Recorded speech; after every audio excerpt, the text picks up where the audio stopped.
Hi guys, follow us on Instagram to never miss any of our latest updates. Welcome to Sports Fit India. Let's begin with our today's video.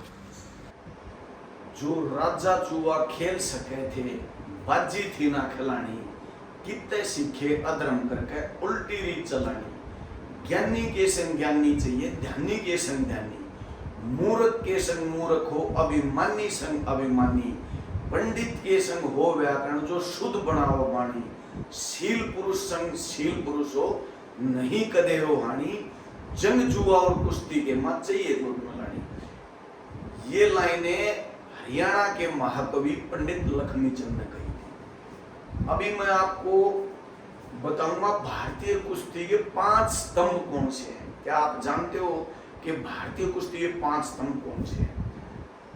साथियों, कई लोग मेरे से पूछते हैं कि भाई ये आपके पास ये इतना ज्ञान है कहां से लाए?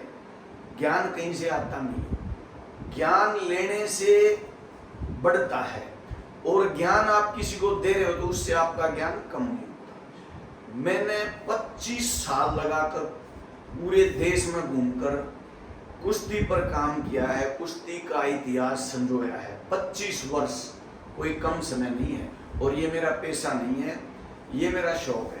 इन 25 वर्ष में मैंने ये 2 पुस्तकें लगभग 300 पेज की और कुछ पत्रिकाएं और लगभग 500 के करीब विभिन्न न्यूज़पेपर्स में आर्टिकल लिखे हैं, तब जाकर ये ज्ञान मुझे मिला है।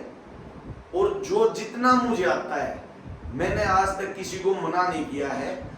देश विदेश के 40 से अधिक स्टूडेंट्स को मैंने रेसलिंग पर पीएचडी करने में मदद की है। तो अभी टॉपिक पर आते हैं कि भारतीय कुश्ती के 5 स्तंभ कौन से हैं। स्तंभ मतलब जो बहुत बड़ा बदलाव लेकर आए, जो काम सरकार भी नहीं कर सकी वो काम उन 5 व्यक्तियों ने किया।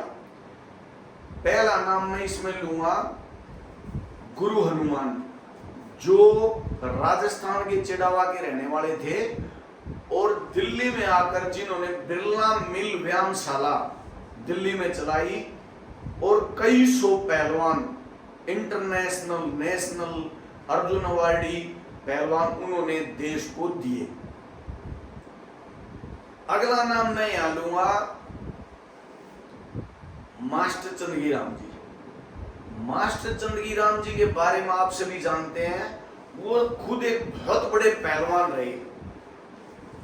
उनकी पूरी जीवनी में अलग किसी एपिसोड में आपको बताऊंगा।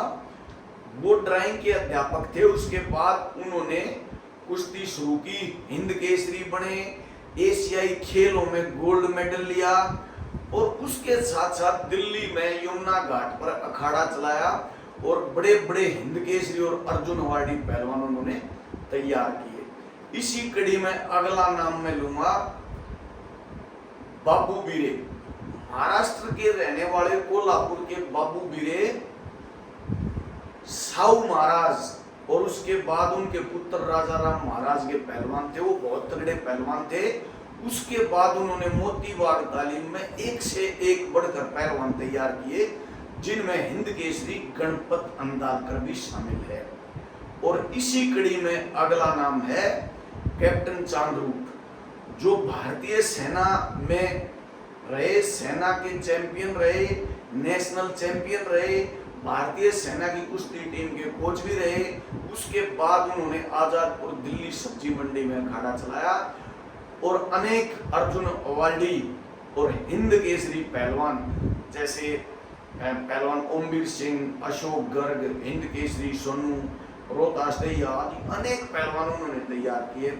और साथियों, इसी कड़ी में मैं एक ऐसा नाम लूंगा जिन्होंने हिंदुस्तान की कुश्ती जगत में तहलका मचा दिया, जिनको पूरी दुनिया में जिनका नाम है, और वो शख्स हैं महाबली पद्मश्री द्रोणाचार्य सतपाल, जिन्होंने छत्रसाल स्टेडियम दिल्ली में कुश्ती अखाड़ा शुरू किया और योगेश्वर दत्त, सुशील पहलवान, बजरंग पूनिया, दीपक पूनिया आदि कितने पहलवानों ने तैयार किए।